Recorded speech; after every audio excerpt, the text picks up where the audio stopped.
People were out observing the aurora, and they started noticing something that was overhead as well when they were seeing the aurora far to the northern regions.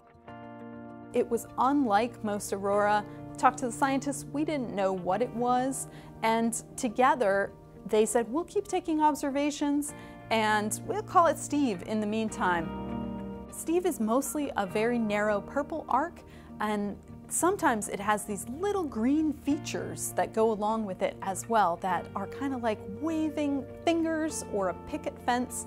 That means that there's plasma physics happening up there to cause that light and to make these little discrete features that we don't understand yet.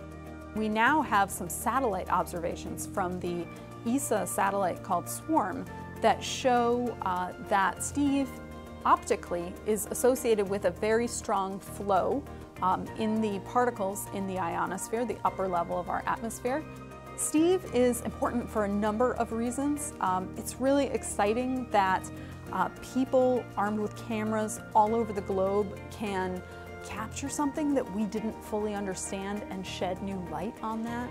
It's also really exciting that this happens further to the south where there are more people, so it might be a kind of aurora that more people can see than the usual kind.